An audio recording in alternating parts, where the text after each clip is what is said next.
Are you ready to lead in one of the most specialized and demanding areas of medicine?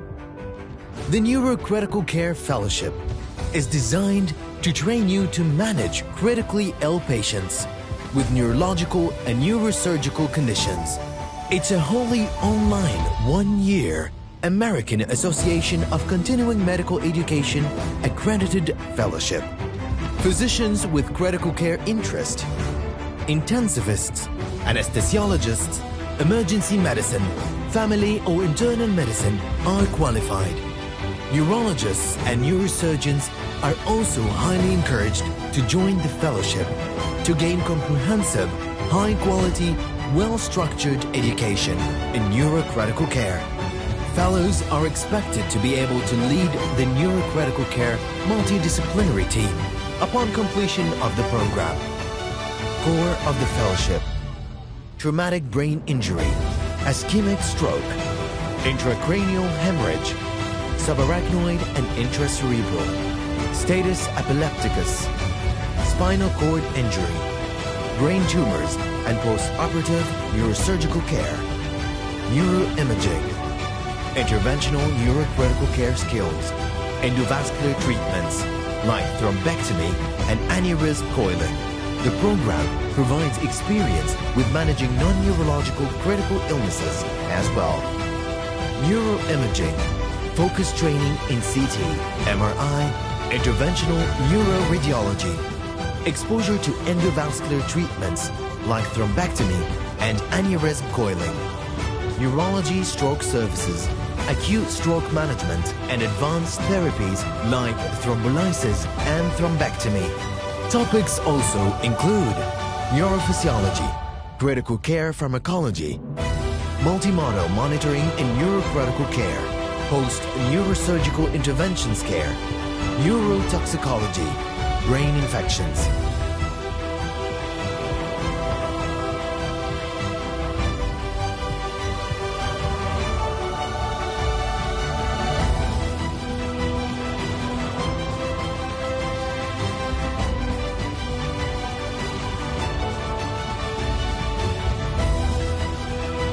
Become a leader in neurocritical care. Join the fellowship. Save lives. Shape the future.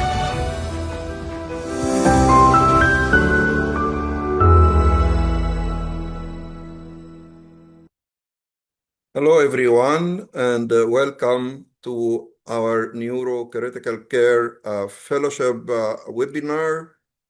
Today, you have a very special webinar because we are talking about very prevalent, devastating injury, which is the spinal cord injuries that affects more than 15 millions, up to 20 millions globally, and has devastating consequences if not treated appropriately, with long-term complication and increased mortality. So now we are focusing on moving from immanent to evidence-based medicine.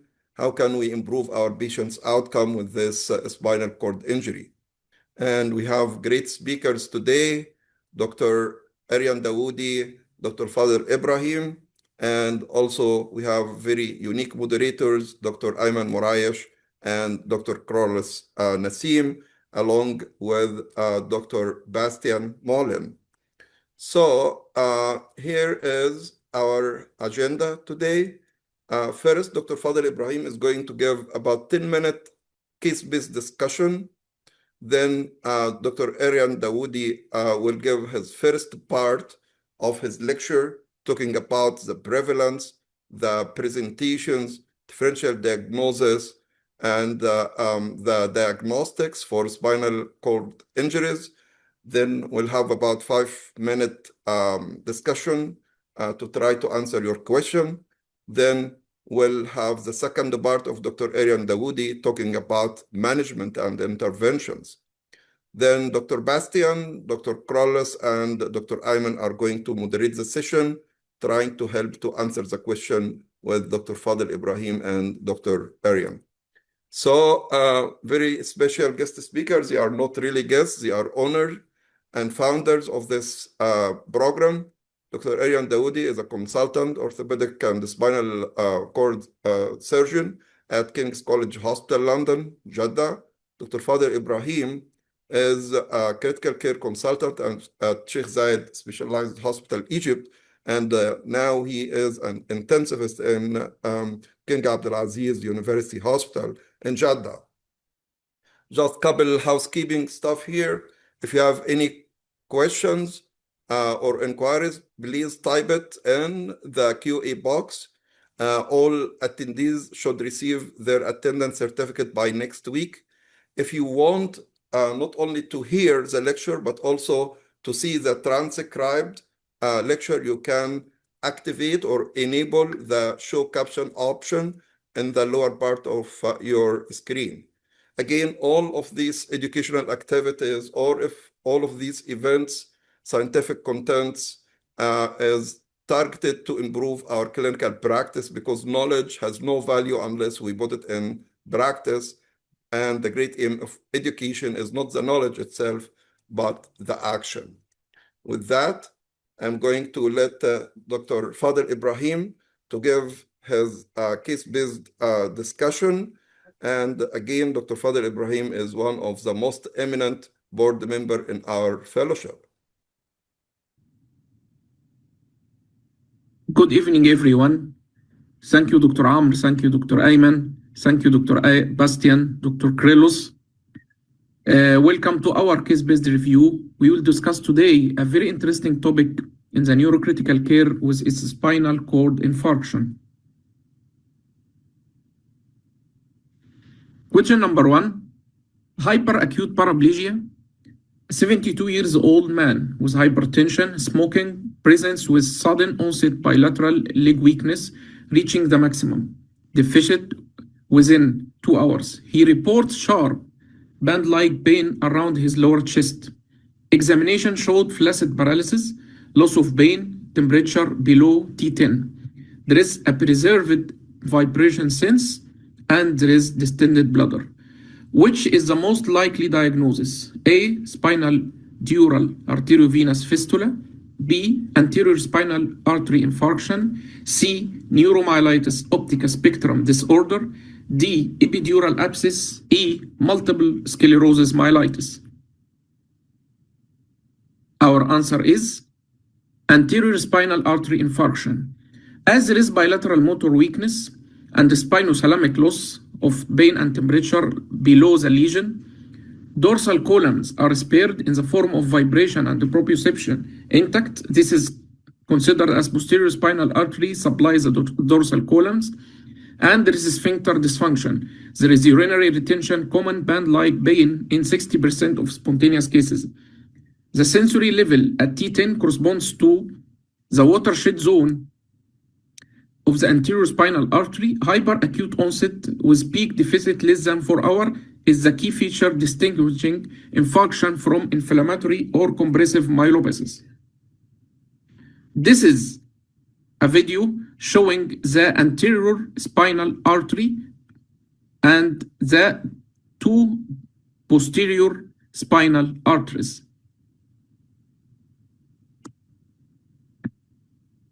This is another illustration showing the anterior and the posterior parts of the spinal cord, showing that the dorsal column, which is responsible for the vibration and the proprioception, and the ipsilateral body are intact in this anterior spinal cord infarction.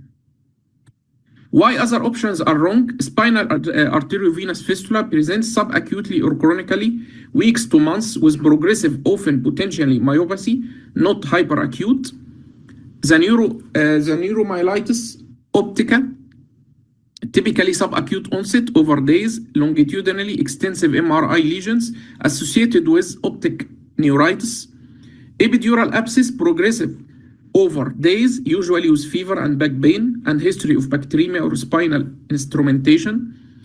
Multiple sclerosis myelitis is subacute onset from days to weeks. Often cervical cord involvement rarely presents as a pure anterior cord syndrome.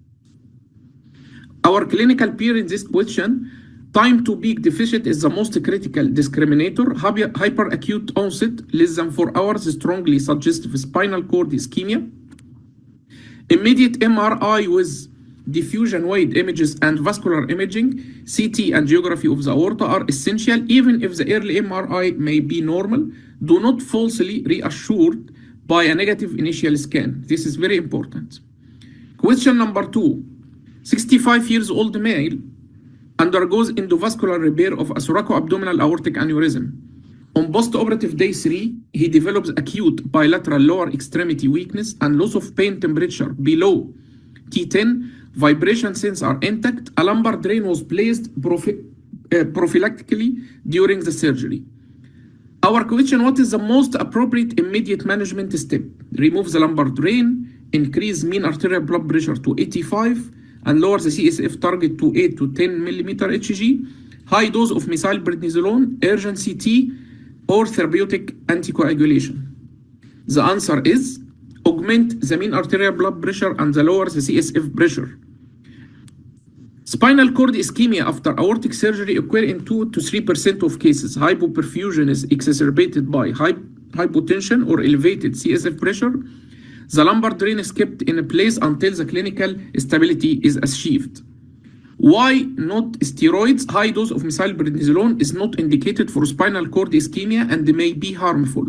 Therapeutic anticoagulation is also contraindicated with lumbar drain in situ. This is what is called by spinal cord perfusion, which is equal to mean arterial blood pressure minus CSF pressure. Goal is to maintain spinal cord perfusion pressure above 70 millimeter by targeting MAP above 85. Our clinical peer in this question: dual strategy by MAP augmentation plus CSF drainage pressure reduction. This is a cornerstone of post-operative aortic surgery spinal cord ischemia management to maintain spinal cord perfusion pressure above 70. Question number 3. 58 years old woman with hypertension presents with acute bilateral leg weakness, urinary retention over 3 hours, spinal cord infarction is suspected. Non-contrast CT spine shows no acute abnormality. MRI is obtained 18 hours after symptoms onset. Which MRI finding is most consistent with acute anterior spinal artery infarction? T2 hyperintensity in dorsal column with enhancement, snake eyes, H-shaped pattern in the anterior gray matter, longitudinally extensive T2 with ring enhancement, normal cord with nerve root enhancement, T2 hypointensity with pluming artifact. The answer is snake eyes or H-shape or owl eyes. H-shape is a bilateral anterior gray matter involvement on axial T2. Two hyperintense dots when only anterior horn cells are affected. This is the snake eyes. In the sagittal view, anterior pencil-like T2 strips. MRI, this is very important caveat. MRI can be or may be normal in up to 80% of cases within the first 24 hours. This is the MRI or snake eyes or the owl eyes. This is another thing, the owl eyes sign. Bilateral, symmetrical, circular foci of high T2 signal in the anterior horn cells of the spinal cord on the axial MRI images. This is one pattern of the spinal cord infarction. Clinical peer is very important. Early MRI in spinal cord infarction is often normal. If the clinical presentation is highly suggestive, do not falsely reassured. Repeat the MRI in 24 to 72 hours. Question number 4. 45 years old male with no significant past medical history presents with acute paraplegia and sensory level at T8. MRI confirms anterior spinal artery infarction, extensive workup, echocardiography, aortic imaging, vasculitis panel is unrevealing or normal. What is the most common cause of idiopathic spinal cord infarction in this age group? Fibrocartilaginous embolism, aortic dissection, antiphospholipid syndrome, occult malignancy, and atherosclerosis. The answer is fibrocartilaginous embolism. Approximately 1/3 of spinal cord infarction cases, no clear etiology is found. Among these, fibrocartilaginous embolism is increasingly recognized as a common mechanism in younger patients. augmented by or triggered by Valsalva's maneuver, heavy lifting, or intense physical activity, minor trauma. This is a diagram of a vascular anatomy of spinal cord. The arrow indicates the retrograde migration of the fibrocartilaginous fragment from the degenerated disc through the vertebrospinal arterial supply to the sulcal arteries. Our clinical peers in a young or a middle-aged patient with a spontaneous spinal cord infarction and no obvious causes consider fibrocartilaginous embolism as the history of revealing heavy lifting, Valsalva's maneuver, or minor trauma. Finally, spinal cord infarction usually involves anterior spinal artery infarction. Onset is generally hyperacute, but symptoms may be increased over 12 to 24 hours. The causes are embolic, dissection, vasculitis, hypotension, iatrogenic, hypercoagulability, and idiopathic. Our key takeaways: hyperacute onset less than 4 hours suggests anterior spinal artery infarction. Post-aortic surgery ischemia augment the MAP, lower CSF pressure target to 8 to 10 millimeter Hg. MRI often normal in the first 24 hours, we told in 80%. Fibrocartilaginous embolism is a common cause of cryptogenic infarction in younger patients. Last word, in ICU, if you have a patient on ventilator and sedated post-aortic surgery and you want to assess him, the most sensitive examination or the most sensitive investigation you can do is combined somatosensory evoked potential plus motor evoked potential. This is very important. Thank you. See you next webinar. Dr. Fadel for this brief lecture and some example of the material that you will see in our fellowship. Now I would like to introduce Dr. Ariad Daoudi, our colleague and my friend. He's a consultant of orthopedic and spine surgery. He did his diploma in sport and exercise trauma and orthopedic surgery in the Royal College of Surgeons in Edinburgh. Then he moved to the Cardiff University, where he finished his Master of Science. And at the end, he ended up with the Royal College of Surgeons, again in the Edinburgh, in trauma and orthopedic surgery. Currently, he just moved to Saudi Arabia in King's College London, the new Jeddah branch, acting like a senior consultant in orthopedic and spine surgery. He's doing all the very complicated surgeries, and he is there whenever we are stuck to help us and save us.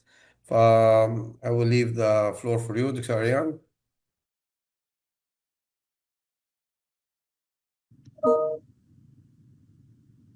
Hello, everyone.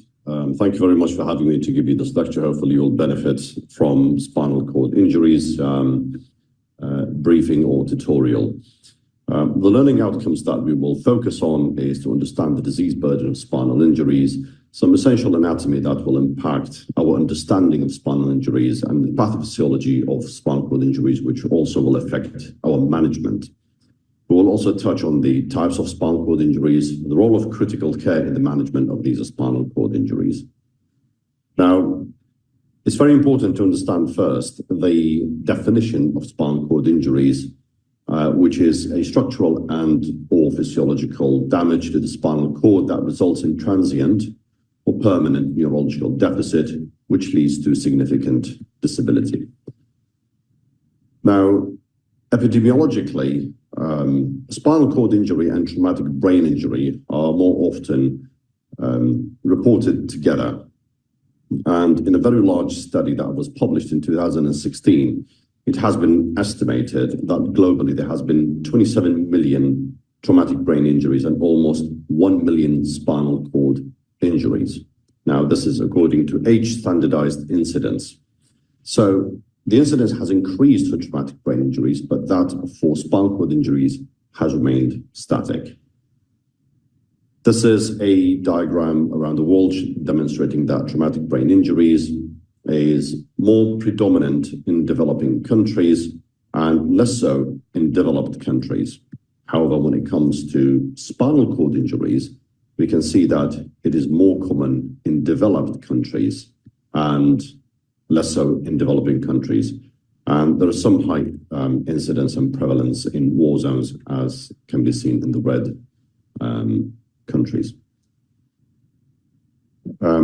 This is another good study that came out from 2015 that made a meta-analysis of 28 epidemiological studies from 16 European countries and also demonstrated a high incidence of traumatic brain injuries. And a lot of these are also associated with spinal cord injuries. Now, when you come to the essential anatomy, and by essential anatomy, I don't mean to bore anyone with anatomy, but these are just the salient tips and some information that will help us to understand how to understand the spinal cord injuries. Now, the spinal cord extends from the foramen magnum down to L1, which means that spinal cord is shorter than the spinal column due to continued musculoskeletal growth. The spinal cord segments are discordant with spinal column levels. So if you have an injury at, say, T8, you are usually injuring the spinal cord at a much distal level. And this is the concept behind the disparity between the length of the spinal cord and the spinal column. Also, another important anatomical landmark is the diaphragm innervation, which is between the segments of C3 to C5, and this is important in case of spinal cord injuries at those levels, which will cause difficulty in breathing. The sympathetic outflow, which is extending from the thoracic segment of spinal cord level 1 down to lumbar level 2. Now, the importance of this is that, as we can see, is that the T1 to T4 specifically supplies the cardiac muscle with sympathetic innervation. And hence we can understand the incidence of bradycardia in spinal cord injuries above the level of T6. And also the fact that injuries above the level of T6 would cause neurogenic shock, not in every patient, but in a high incidence. Now, when it comes to the spinal cord tracts, without going into significant details, the important ones that we should focus on basically are the ascending and descending tracts. Now, the descending tracts, the most important tract is the cortical spinal tract, which is the motor tract, and the ascending pathway, which are the sensory ones, the spinothalamic and the dorsal column. These are important because these are the tracts that we actually test during spinal cord injury. Now, the cortical spinal tract, these are the first order neurons that regulate anterior horn cells in the spinal cord, and the fibers decussate in the pyramid, and then they regulate motor function of the anterior horn cells of the same side. So injury to this tract will cause paralysis on the same side. The dorsal column on the other side is the sensory pathway, which is an ascending tract that conveys proprioception, vibration, and two-point discrimination sensory input, again, on the same side. So again, an injury to this tract will cause loss of the relevant sensation on the same side. However, when we come to the spinothalamic tract, the anterior part carries crude, or let's say light touch sensation and pressure, and the lateral part conveys pain and temperature sensory input of the opposite side of the body. And these are the first order neurons that ascend. This is maybe an important anatomical detail in the sense that these first order sensory neurons, they ascend in the Lissauer tract for approximately 1 to 2 segments prior to synapsing with the second and third order neurons. So as you can see in the diagram, even if you injure the T10 spinal cord segments, then the T10 and the T11 would both be intact because that first order neuron would not synapse until they reach T9, which means that the sensory deficit in dissociate sensory deficit, such as in Brown-Séquard syndrome, would always be 2 levels distal. Now, when we come to the pathophysiology of spinal cord injuries, there is primary injury and the secondary injury. Now, the primary injury is the mechanical injury, which is caused by shearing and compression forces of the spinal cord direct structural damage and destruction of the neural pathways, vascular disruptions, and causing direct cell death. And this is really an irreversible injury because you cannot undo the mechanical damage that has already undertaken in the spinal cord. And where this is relevant is the prevention measures through policies and recommendations from public health. However, surgical decompression and stabilization can also reduce ongoing primary injury, as we will see, but this will be part of the secondary injury.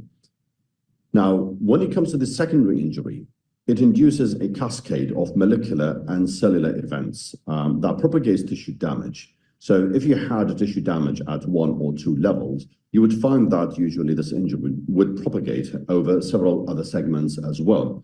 And this is where our role as physicians to try to limit this secondary damage. And the secondary damage doesn't go only for 24 hours or for a couple of weeks. Sometimes it continues for a few months following the injury. Now, the secondary injury phases, they're divided into the early, acute, and the subacute and the chronic. Now, the important one, which we will focus here on, is in the subacute, which is in the first 24 to 48 hours, where you have the ischemia, which is due to the systemic hypotension, neurogenic shock, which usually happens with high spinal cord injuries, particularly cervical cord injuries. And the ischemia due to impaired vascular regulation within the spinal cord as a result of autonomic dysregulation and disruption of the blood-spinal cord barrier, central cord hemorrhage, and direct compression. There is also a cascade of inflammatory processes and alteration in ion homeostasis and oxidative stress, which is basically causes lipid peroxidation and destruction to the cell wall, and that causes cell death. There's also some research has been undertaken with regard to excess excitatory neurotransmitters that will overwhelm the endogenous cellular repair systems. And this eventually will cause neural and glial cell death. Now that we have a basic understanding of the spinal cord injury and the pathophysiology, how do we manage it? So there is pre-hospital management, and then once they arrive into accident and emergency, then we can start a proper evaluation and assessment, and then moving on to management. In the pre-hospital management, we have to follow the ATLS doctrine, which is the managing the airway with the C-spine immobilization, the breathing, the circulation, disability, exposure, looking for other injuries. And it's very important here as part of the ATLS, the spinal immobilization. And then obviously triaging the patient and transferring the patient to an appropriate specialized unit. Now, once in the emergency department, an evaluation can proceed to assess the level and severity of the injury. Now, clinical examination via the ASIA impairment scales for conscious patients, and we can also implement the imaging modalities at our disposal, which will be the CT scan and the MRI scan. These will thoroughly assess any spinal cord injury. However, let's touch briefly on clearance of the cervical spine, because I think this is the first step that following going through the ABCD is we try to clear the cervical spine. And this usually starts even in accident and emergency. So, but what is cervical spine clearance? It is a clinical decision confirming absence of injury to the cervical spine, osseous structures, the ligaments, and the neurological structures. And obviously, this is more challenging in left-handed patients because you do not have the privilege of the feedback from examination. Now, for conscious patients, initially the Nexus study came in 1998, and basically they looked at low-risk factors, and if they meet all the criteria for low-risk factors, such as no posterior middle cervical spinous tenderness, no evidence of intoxication, a normal level of alertness, no focal neurological deficit, and no painful distracting injuries, then basically there's no need for any further radiological assessment. Now, we did not have the privilege of including any high-risk factors, and then the Canadian C-spine rule for radiography came in the 2000s. And this incorporated more risk factors, which is the high risk factors, including the age more than 65 and dangerous mechanisms and paresthesias in extremities. And basically this has expanded now the indications for imaging of the spinal cord and the spine in general. Now, obviously, both of these studies, they do apply only to conscious patients. But what about non-conscious patients? We do normally undertake CT scans, which is the trauma CT scan.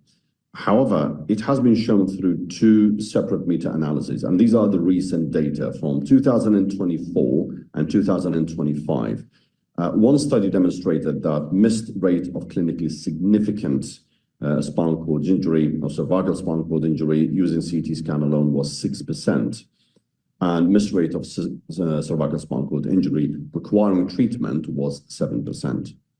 Another meta-analysis in 2025 from this year demonstrated that in obtunded patients confirmed by negative CT and evident injury on MRI scan, the miss rate was 14%. That's a quite high percentage to miss, especially in these patients, where we usually say time is a spine because management of the spinal cord injury is a matter of time. So be aware of the limitations of CT scan in obtunded patients, and where relevant, an MRI scan should be undertaken.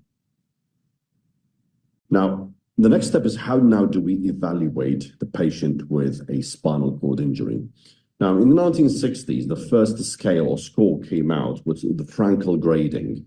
But the Frankel grading was more subjective, and it did not include any sense of the level of spinal cord injury or the classification of the spinal cord injury, whether it was an incomplete or part of the Brown-Séquard syndrome or the anterior cord syndrome, and a subjective grading due to indifference between motor useful and motor useless grades. The American Spinal Injury Association was established in 1973, and they came out with the first international standards for neurological classification for spinal injury in 1982.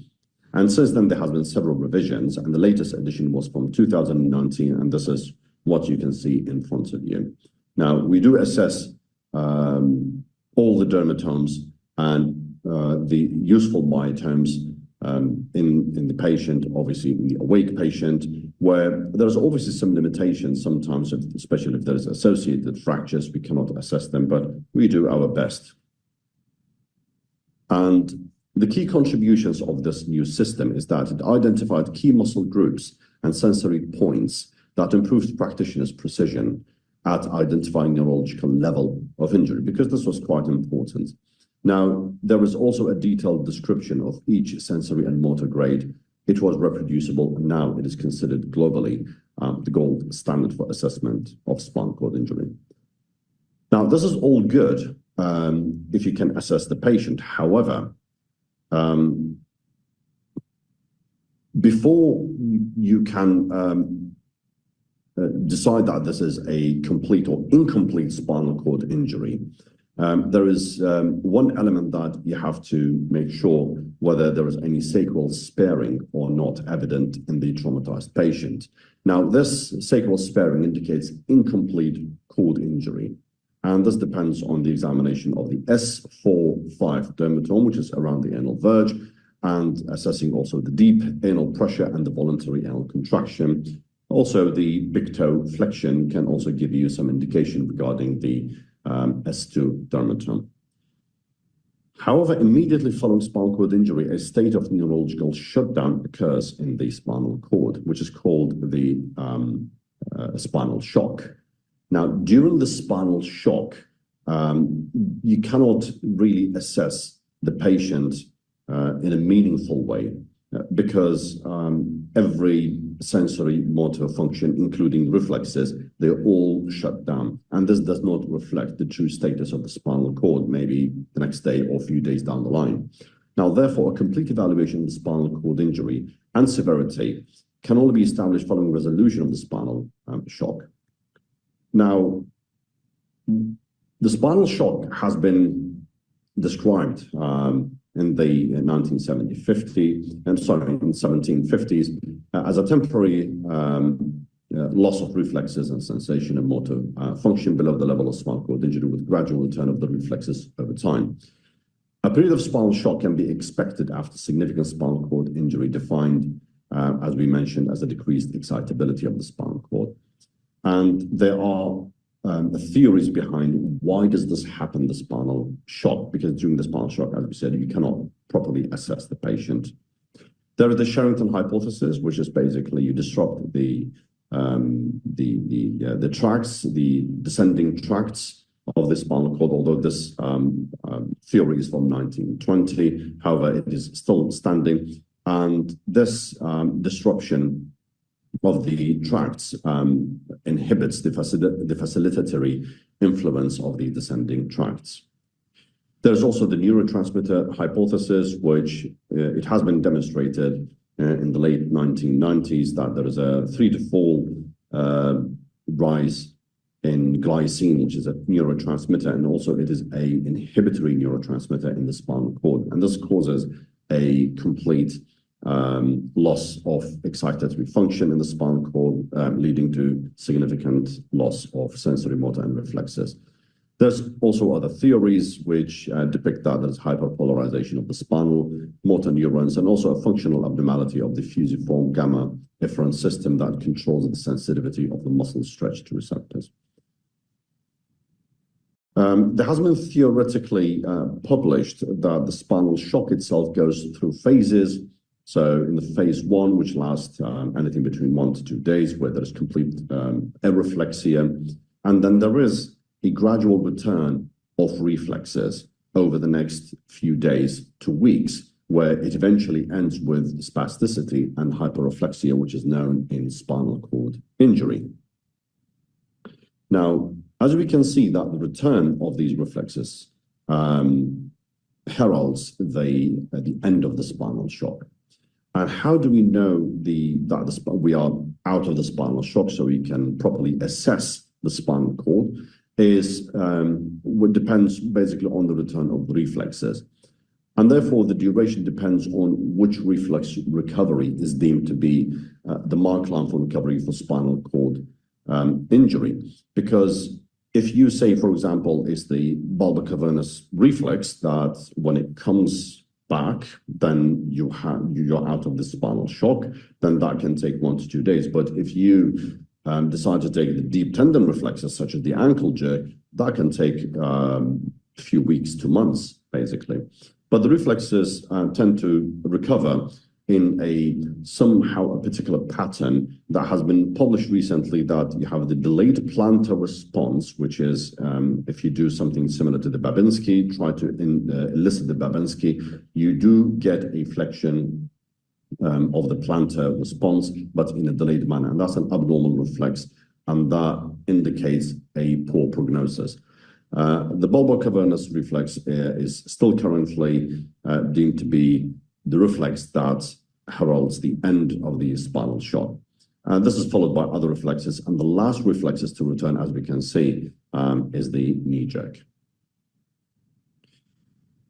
Now that we know how to assess the spinal cord injury, now let's have a look at the spinal cord injury types. There is the complete spinal cord injury, where upon resolution of the spinal shock, there's complete loss of sensory motor function and there is no sacral sparing, which means that we are managing this injury with rehabilitation, basically following all the guidelines that we are going to mention not to let the secondary injury propagate. Then we come to the incomplete cord syndromes. There are 4 syndromes. So the first one is the traumatic central cord syndrome. And this is usually occurs in the elderly due to hyperextension of the cervical spine, where there is already a stenosis in the cervical spine. Now, the pathophysiology is controversial because in the past we used to think that because of the centrally located or disposed segments of the tracts of the upper limbs, they were injured more than the lower limbs. But this has been now proven to be inaccurate in the sense that it has been found now through tests and experiments that it is the pyramidal tract that is more important for the upper limb and the extrapyramidal tracts which are more important in lower limb mobility. And the majority of the injury that takes place in the pyramidal tract causes the syndrome in the sense that you have weakness of the upper limbs more than the lower limbs. Usually when we see this injury is in the elderly, they fall, they hit the head, they can walk to the phone, but they can't pick up the phone to dial for emergency. Now, the Brown-Séquard syndrome, this is where it's a hemisection of the spinal cord, and as we mentioned, you do get injury with paralysis and loss of proprioception and vibration on the same side, and you have loss of temperature and pain on the opposite side, which is usually slightly more distal due to the Lissauer tract, which conveys the messages to up to 2 segments more proximal. Now, this usually has a good prognosis, and approximately 99% of patients are ambulatory at final follow-up. And this has best prognosis for motor activity. The second one is the anterior cord syndrome. This usually affects the motor deficit below the level of injury. And again, there is a dissociated sensory deficit. Now, the pathophysiology is usually direct osseous compression or anterior spinal artery injury. This has the worst prognosis of incomplete spinal cord injury, as most likely it will mimic complete cord injury, and there's only about 10% chance of recovery. Posterior cord syndrome, this is very, very rare, and this has been linked to various pathologies, hyperextension injuries, posterior spinal cord artery occlusion, tumors, discs, compressions, and vitamin B12 deficiencies. I think the longest series was 9 cases of tumor cases. Now, how do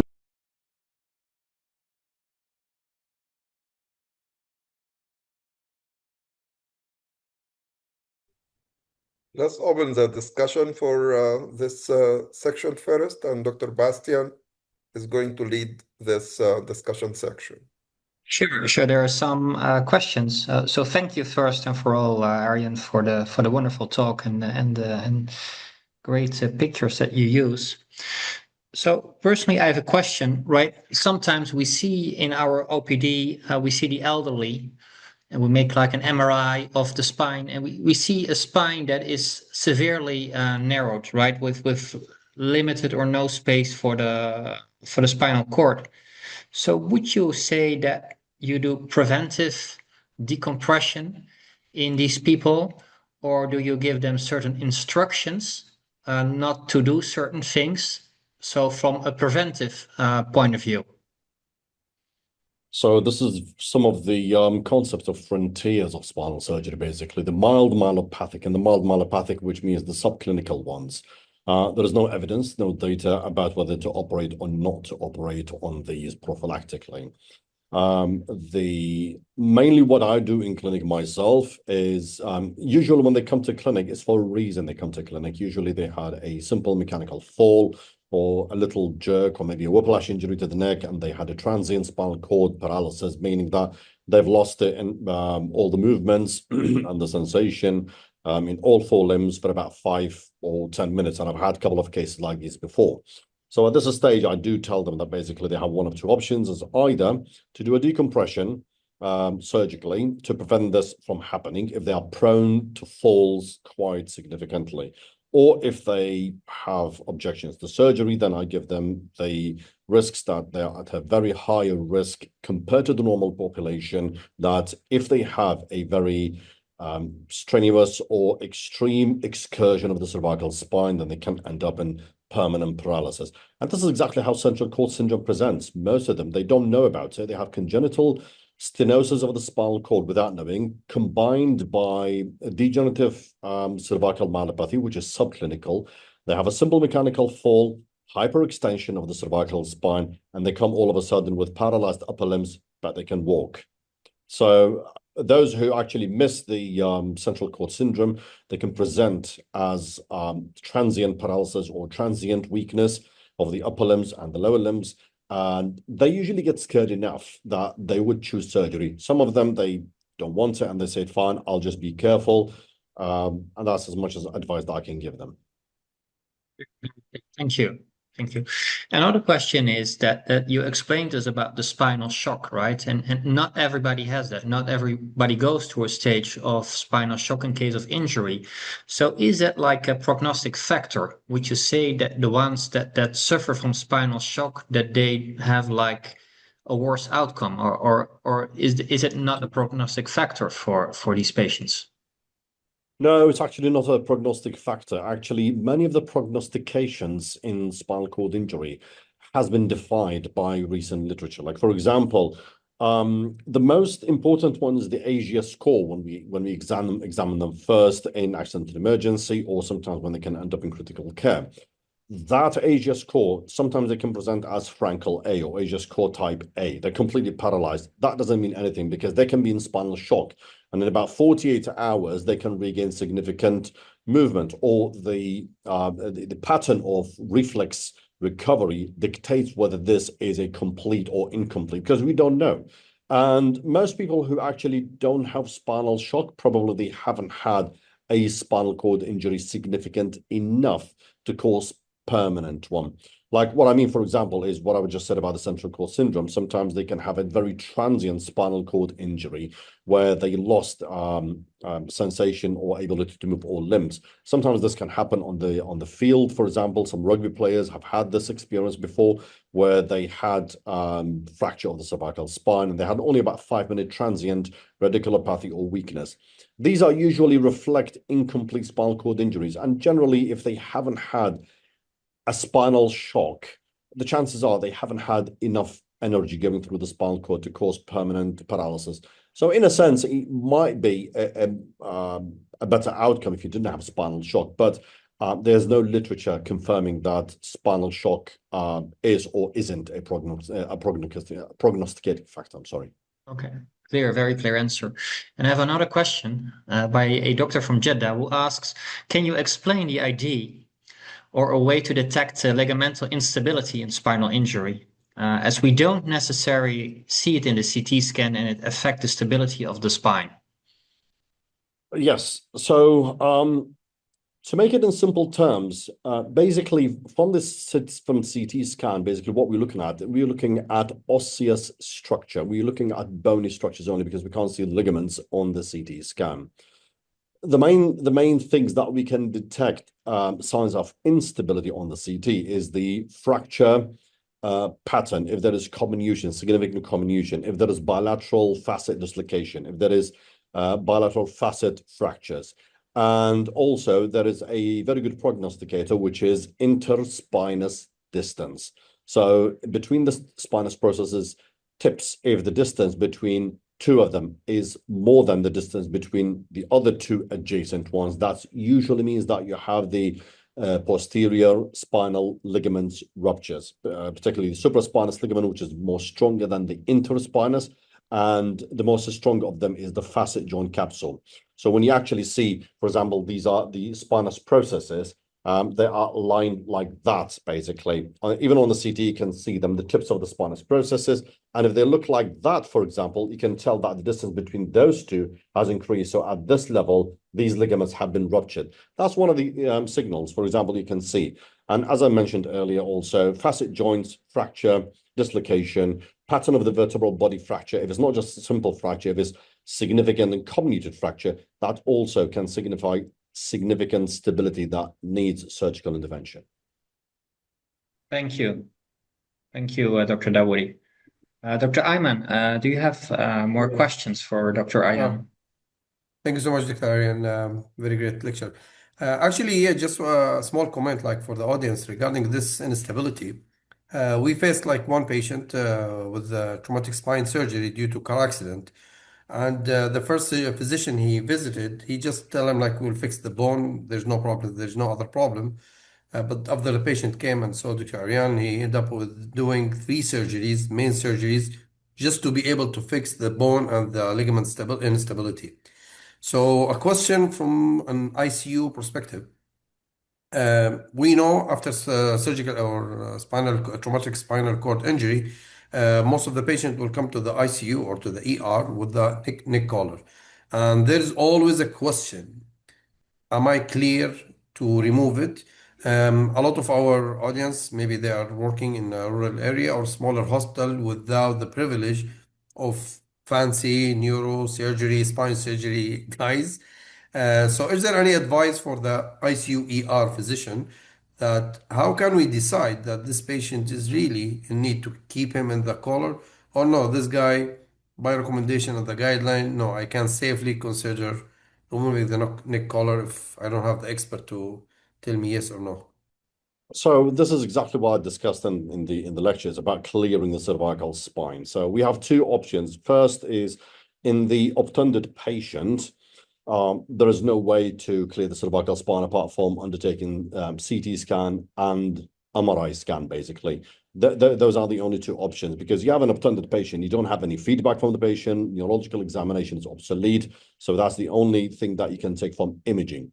However, when you have the conscious patient, and by what I mean by conscious patient is GCS 15. So GCS 14 is not good enough for Asia, because you only need to drop 1 level from the GCS, from the Glasgow-Coma scale, because one of the main factors of Glasgow-Coma scale is the alertness and orientation. So the minute you lose orientation, you're confused, you drop that, you become 14 out of 15, and that's it. The Asia score is irrelevant, because the Asia score is based on a fully cooperative and compliant and conscious patient. The minute they can't tell you whether they're feeling this right or not, they can't obey commands, or they obey commands in a different way, the Asia score becomes obsolete.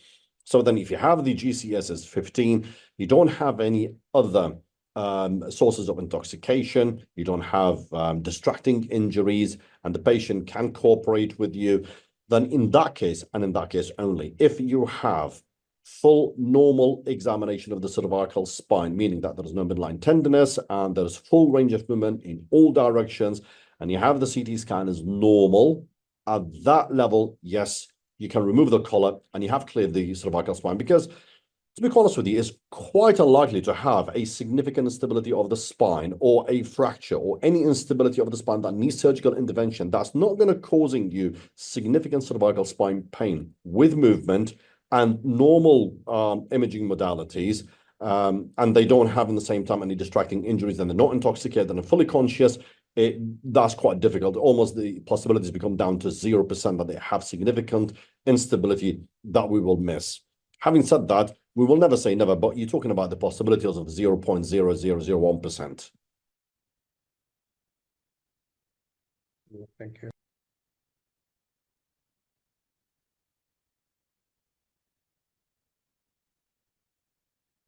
I think we go on now, right? Thank you, Dr. Dawi. Thank you.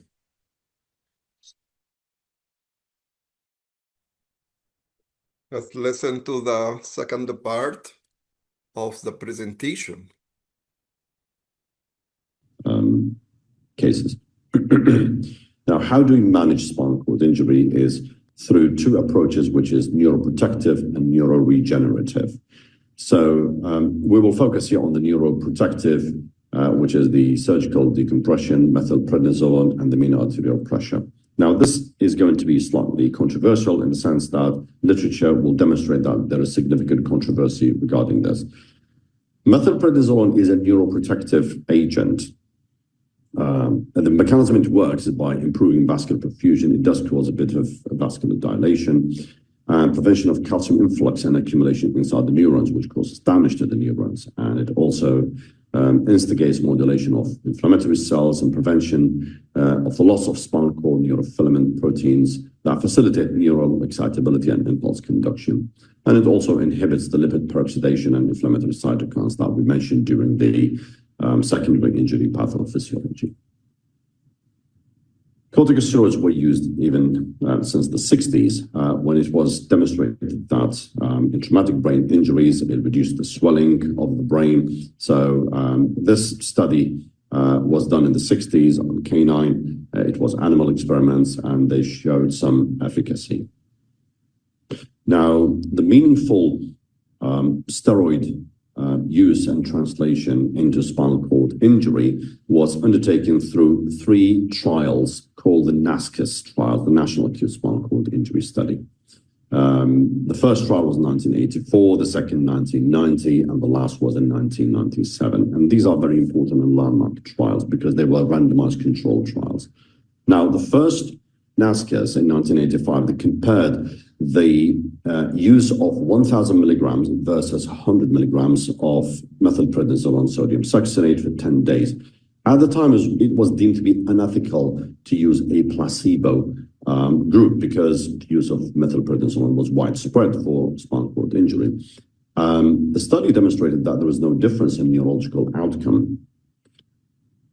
This basically gave the inspiration that in NASCAS 2 in 1990, the second trial, since it was no longer unethical to have a placebo group because there was no difference between the 2 groups, then they created 3 groups, which is the methylprednisolone infusion for 23 hours, naloxone infusion. It's another medication that has been shown to cause some improvement in neurological outcome, and a placebo effect as well.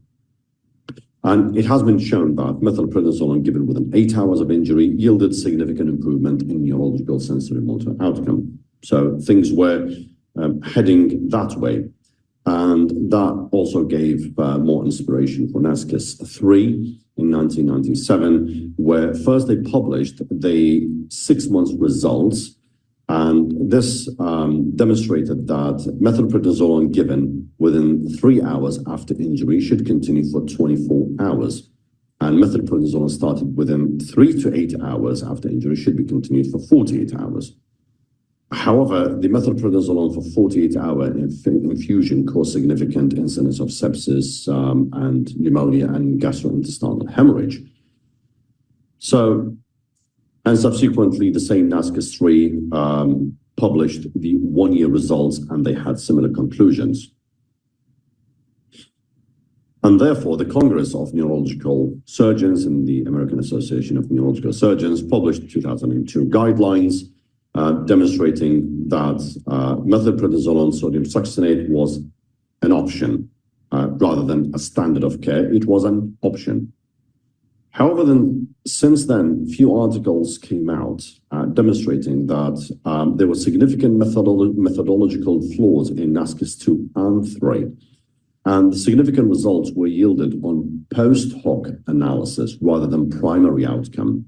And so, therefore, these randomized controlled trials, they were downgraded from level 1 down to level 3 evidence. And this has taken even a step further to the point where now the Congress of Neurological Surgeons and the American Association of Neurological Surgeons in 2013 published guidelines stating that methylprednisolone is not recommended because there was level 1 evidence that there were significant complications such as the sepsis and the pneumonia and the gastrointestinal hemorrhage. There was level 3 evidence that it is useful. And therefore, they changed it from an option to not recommended. Subsequently, even a survey demonstrated that the majority of neurosurgical society were of the opinion that methylprednisolone was not in favor of using it. However, when a survey has been done for patients to explain to the patients the pros and cons of steroids, the majority of patients would rather have that steroid in the hope of improving the outcome and improving the neurological grading. And therefore, the AO Spine in 2017 published a guideline, and in the guideline, it was suggested that not to offer infusion for the methylprednisolone infusion for patients who presented more than 8 hours.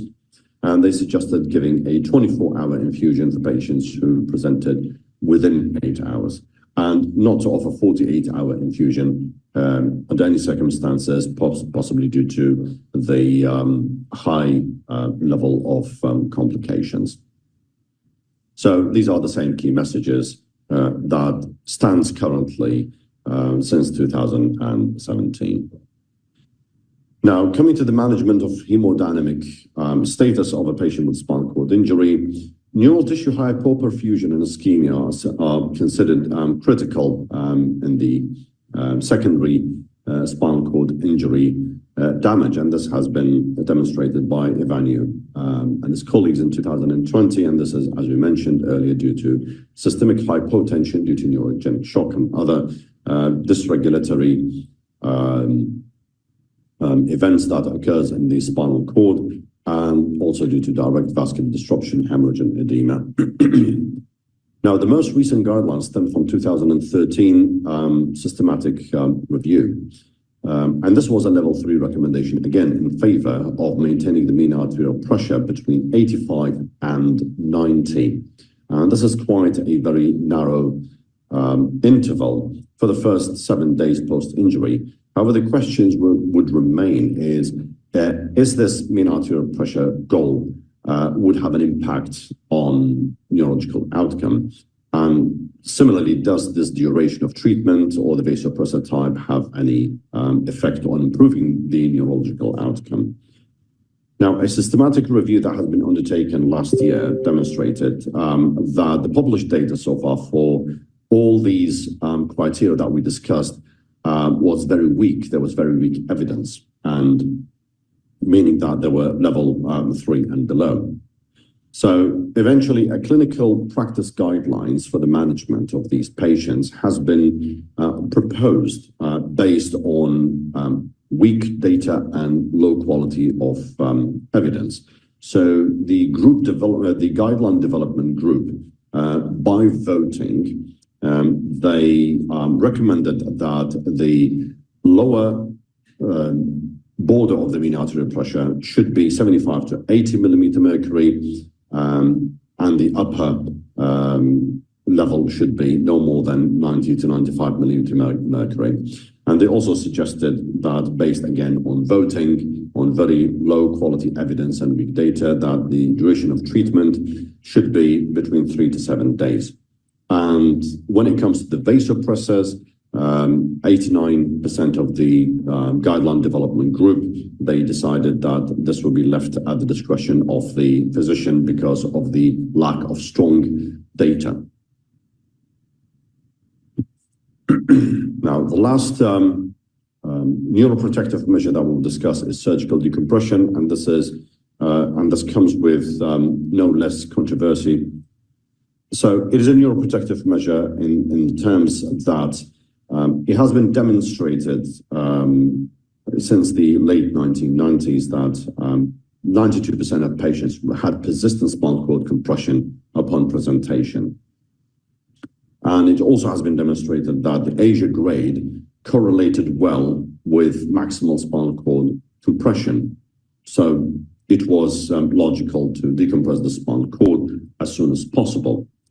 Now, causing a damage to the spinal cord was known since the 50s, where this interesting experiment has been undertaken on dogs, where a balloon has been inflated at the level of T7, T8.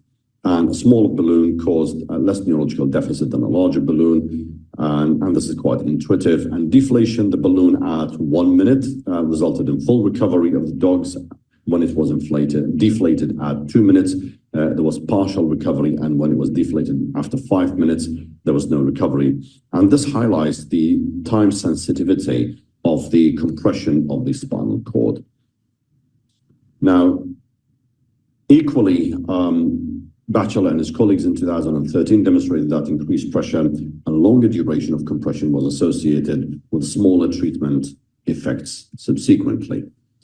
And this led to the landmark study, which was the Staskis study in 2012. And this demonstrated that decompression prior to 24 hours following spinal cord injury can be performed safely and is associated with improved neurological outcome defined at least of 2 grades of ASIA improvement at 6 months follow-up. And 2 grades is significant for spinal cord injury patients. And subsequently, Feelings and his colleagues in 2021 conducted a meta-analysis or pooled analysis of 4 databases, which is the NASCUS from the methylprednisolone study, the STASCUS, and 2 other, the NACTIN and the SYNGEN studies. And they also demonstrated that early decompression resulted in better ASIA grade at 1 year follow-up. And this eventually led to the most recent clinical practice guideline from 2024, from last year, that it is recommended that patients with spinal cord injury, regardless of level, undergo surgery within 24 hours after injury when medically feasible. Thank you.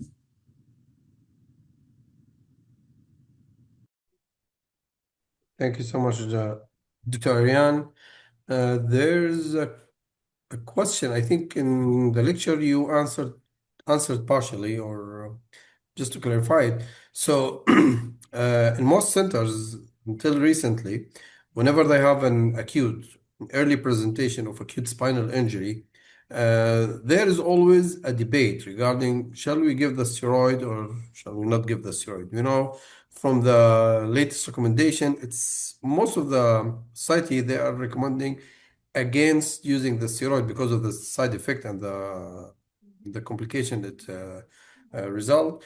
But still, there's a few, I think, voices just to use it with a very limited restriction or a very limited indication. If you can just give us just a brief about steroid in the early presentation, like patient just now he got a car accident and he shifted to the ICU or to the ER. Yeah, thanks very much, Dr. Imman, for that question. Actually, this is a very common question.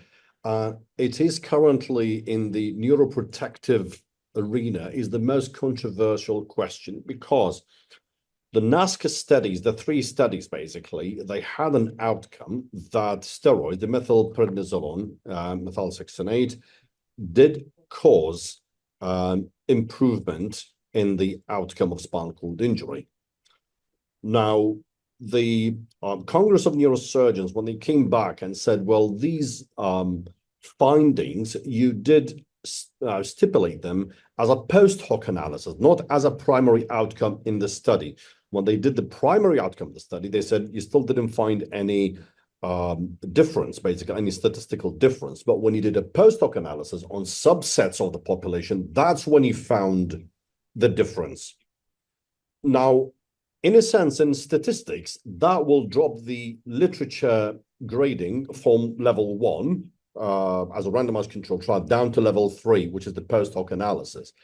That's on one hand. On the other hand, when the other studies showed that basically people started developing significant infections, even ending in septicemia because you're giving such a high dose of methylprednisolone, and also gastrointestinal hemorrhage, which can be quite serious and fatal. So the question here was, no, don't give it.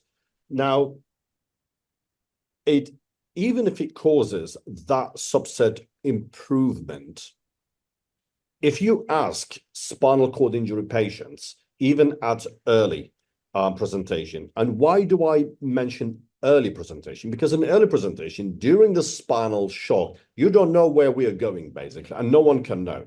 This is why the ASIA score is not a prognostication.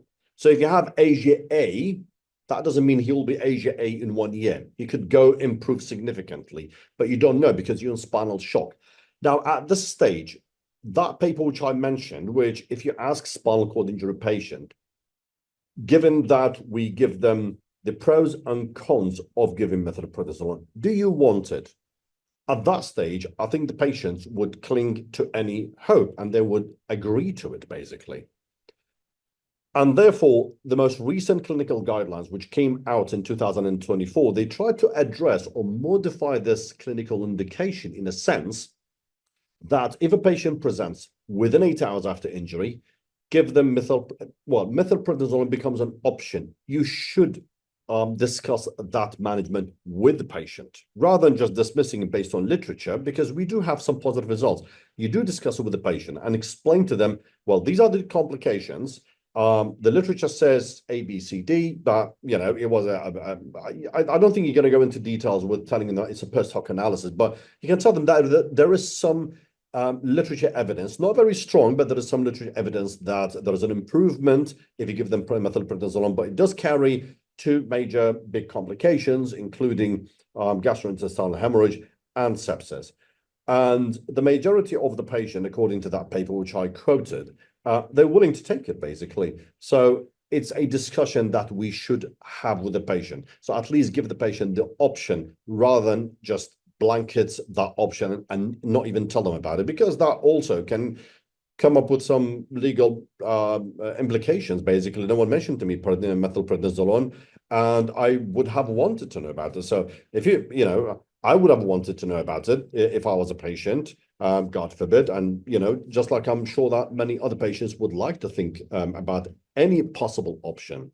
So I think this is the main thing. If they present within 8 hours, that we should offer them the option after discussion with the patient for 24 hours. And they discarded the 48-hour option, is that don't give it because it will cause significant complications for 48 hours. And also limit that 24 hours high-dose methylprednisolone to maybe younger, fitter patients. So if you have someone with spinal cord injury who is 75 with significant comorbidities, you know that the chances of having gastrointestinal hemorrhage or serious sepsis that can be quite detrimental to their health, quite high risk, then you can also have that discussion, but also you have to tell them that basically they are at a very high risk of this methylprednisolone could be counterproductive rather than being beneficial. I hope that answers your question. So just to summarize it, so in early traumatic spinal cord injury, on the presentation, there might be some rule within, like, say, 6-8 hours, according to Within 8 hours. Yeah. 8 hours, okay. After this, most likely we'll have more complication than the benefit. Yeah. So at that point, we will rethink about it. Correct. So if you have a patient, young, fit, within 8 hours, you give them the option. If they present after 8 hours, don't even give them the option because there's no point. Okay. So much. If there's any question, Dr. Nassim, I think there's a few questions from the audience. Yes, we have a question from Wissam Shabrawi. She asked if there is a rule to use antiplatelets in suspected spinal cord infarction, even without done MRI of the spine with diffusion. Thank you, Dr. Carlos. I think this part is very critical, especially in ICU, because unlike the acute ischemic stroke, which have good evidence for antiplatelets, there is no randomized controlled trials for spinal cord infarction to use antiplatelets, especially if you are not sure about the cause, because in low resource hospitals, MRI may be not available. So you are not sure if this is epidural hematoma or AV malformations that may be contributed with antiplatelets, and it will be very dangerous.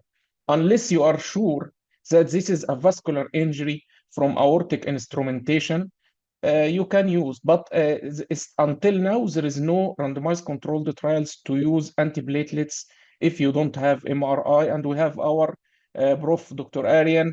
He can also give his input. Yeah, no, I think in the absence of MRI, I mean, being a surgeon, I rely heavily on the MRI scan. In the absence of MRI scan, there will be a significant risk of missing any surgical indication. So if there was a de novo onset of weakness in the upper or the lower limbs, I think MRI scan is quite essential, because you have two broad categories. You have surgical indications and you have medical indication. If it turns out to be medical indication, then you can proceed with whatever anticoagulation you can go ahead with, because you have ruled out surgical intervention. But if you end up having some sort of a surgical compression, or if there is an abnormality that you could remove it mechanically. For example, a big disc herniation or a significant, for example, hematoma. I haven't dealt with a significant amount of hematomas, maybe 2 in my life. They call them the idiopathic spinal epidural hematomas. I've had 2 cases throughout my career, and both were young people, just out of the blue, woke up in the morning, no pain, just weakness, and they have very brisk reflexes. Now, if you give these antiplatelets, you'll just make them worse, basically. On both occasions, we did decompression, laminectomy, and evacuation of the epidural hematoma, and they recovered because most of these patients, they present very early. They're young and they present early, so it is essential to have an MRI scan. I don't think blindly anticoagulating or antiplateleting anyone is advisable. It comes with risks, and I can't think of many contraindications to an MRI scan, unless if you have someone who has a defibrillator, and even these can, with the help of a cardiologist, can be switched on and off. Even like claustrophobic patients currently, we put them to sleep. So I think it's essential to get imaging prior to anticoagulating anyone. Thank you so much, Dr. Arian, for this very nice presentation. Thank you, Dr. Fadel, for the case-based discussion, Dr. Ayman, Dr. Carlos, and Dr. Bastian for the great moderation. And of course, thank you all our attendees for having been with us for more than 1 hour and 15 minutes. Very thoughtful, very informative webinar. And just some announcement before we close here. Our next neurocritical care webinar would be on Wednesday, April 29th. Dr. Ayman Moraich and Dr. Mustafa Gamal will be organizing and announcing this event shortly. Your certificate of attendance should be received via your email by next week. And by tomorrow, you should have received a link for this recording of this webinar on YouTube. So you can watch it over and over. I think I need to do too to learn more from this very thoughtful information. With that, we are going to close the session, and thank you, everyone. Have a good day, good night, good evening. Have a lovely day. Thank you. Bye. Thank you all. Thank you. Thank you, everyone. Thank you.